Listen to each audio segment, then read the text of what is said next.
જેટલા જેટલા કામ આવ્યા ને એના ઘા જ કરી દેવામાં આવ્યા છે. પછી એને ગોતે ક્યાં ગયો, પછી બરી બંધ થાય તો પાછો હેન્ડલ ગોતે. પણ ઈ મશીન વવાર ગામમાં એક વાડીમાં મશીન હતું ને, પછી મુંબઈથી બે ચાર મહેમાનો આવ્યા ને પછી કીધું કે હાલો આપણે વાડીએ નાવા જઈએ.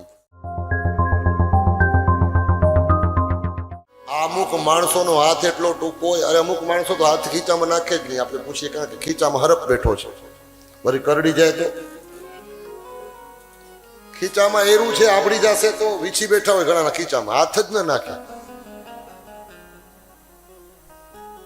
ભગવાને સમય આપ્યો હોય ને તો સારા કામ કરી લેજો ભાઈ. સંપત્તિના બે ત્રણ જ ઉપયોગ છે, કાં ભોગવવાની, કાં દાનમાં ને કાં નાશ થાય.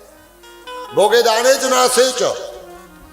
કાં તમે ભોગવો, તમે એન્જોય કરો, સારી ગાડી લ્યો, ફરો, મજા કરો, કાં તો પછી આવા સારા કામ કરી દાન કરો. જ્યાં જ્યાં જરૂરત પડે, ગૌ માતા માટે, ભારત માતા માટે, કોઈ બેન દીકરીની જરૂર હોય તો એના એજ્યુકેશન માટે, જરૂર પડે કોઈ બેન દીકરીના લગ્ન હોય તો આપણે ગરીબ દીકરીને માથા ઉપર હાથ મૂકી અને એના બાપ બની જઈએ ને કે તું ચિંતા ન કરીશ, તારા લગ્ન છે બેટા, તું મારી દીકરી છો, હું તારો બાપ છું. કોઈ ગરીબ ગુરબાને મેડિકલની સહાયની જરૂર હોય તો મેડિકલ હેલ્પ માટે, એની સારવાર માટે. અને સંપત્તિને જેટલી દાનમાં વાપરશો ને એટલી વધશે. અને સંપત્તિ એમને આવતી જ નથી, પહેલાં તો થોડીક વાપરવી પડે દાનમાં, પછી આવે. પહેલાંના સમયમાં ઓલા રાજકોટના એન્જિન આવતા, ખબર છે, મશીન હતા હેન્ડલ મારવાવાળા, ધક ધક ધક ધક ધક કરીને પછી હેન્ડલનો ઘા કરી દેવાનું. પાછો હેન્ડલ જે કામ આવે એનો તો ઘા જ કરી દેવામાં આવે. જેટલા જેટલા કામ આવ્યા ને એના ઘા જ કરી દેવામાં આવ્યા છે. પછી એને ગોતે ક્યાં ગયો, પછી બરી બંધ થાય તો પાછો હેન્ડલ ગોતે.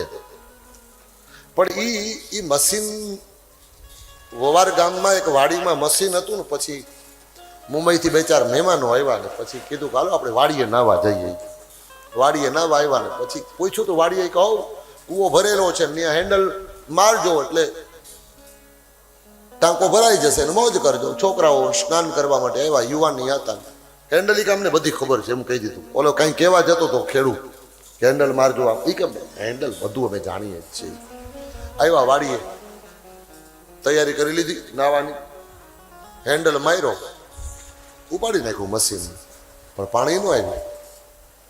બંધ કર્યું, બીજી વાર હેન્ડલ માર્યો, કૂવામાં પાણી દેખાય છે, મશીન ચાલુ છે, લાઈનો લાગેલી છે, પાણી ન આવ્યું. ત્રીજી વાર લગભગ 3 કલાક સુધી વળી હેન્ડલ મારે ને બંધ કરે. 2 જણા કૂવામાં ઉતર્યા, કાંઈક વાંધો નથી ને, ચેકઅપ કર્યું, એકાદ એન્જિનિયર હતો, બધા હેરાન થયા. 4થો કલાક થયો તો ઓલા કે રોટલા તૈયાર છે, સવારના 9 વાગ્યાના ગયા છે, 1 વાગી ગયો, જમવા નથી, એમાં બોલાવવા તો જાઓ. અને જૂનો ડેસી વળી ખભા ઉપર સાલ મૂકીને એવો કે હાલો છોરા, કે હજી એમને ઊભા છો, નાયા નથી, કે પાણી નથી, કે પાણી નથી તો પછી તમે આ કૂવો તો આખો ભરેલો, હેન્ડલ કે હેન્ડલ સવારથી મારી મારીને હવે તો ખભા નીકળી ગયા છે, કે પાણી જ નથી આવતું, મશીન પાણી નથી ઉપાડતું. એ કે તમે મારો તો, અને હેન્ડલ માર્યું, બરાબર મશીન ચાલુ. પછી ખેડૂતે પૂછ્યું તમે લાઈન ભરી? લાઈન ભરવામાં શું હોય, ઓલો પાણીનો ગોળો, કેટલું જ પાણી છે પીવા પૂરતું, કે ગોળો લઈ આવો. આખો હાંડો ખાલી કર્યો બાલ્ટીમાં, એમાં થોડું ગૌ માતાનું છાણ નાખ્યું, અને બધું જ પાણી એણે લાઈનમાં નાખી દીધું. છોકરાઓ કે મૂર્ખા, એક જ ડોલ હતી, નાખી દીધી. હવે થોડું કંઈ આપણે પીવા માટે પાણી નથી બચ્યું, બધું વાપરી નાખ્યું પાણી. એ કે પહેલાં આપણી પાસે હોય ને એ વાપરવું પડે, લાઈન ભરવી પડે, પછી પાણી આવે, બાકી એમને ન આવે. સત્કાર્યમાં થોડીક લાઈન ભરવા માટે થોડુંક દાન આપજો, ક્યાંક ક્યાંક જરૂર પડે ત્યાં.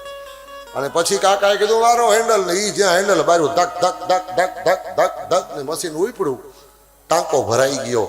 આપણે હેન્ડલ જ મારીએ છીએ, બાકી ક્યાંય લાઈન ભરતા નથી, ક્યાંય વાપરતા નથી. સત્કાર્યમાં સારા કામ થતા હોય, ભગવાનની દયા હોય તો કુછ દાન કરો.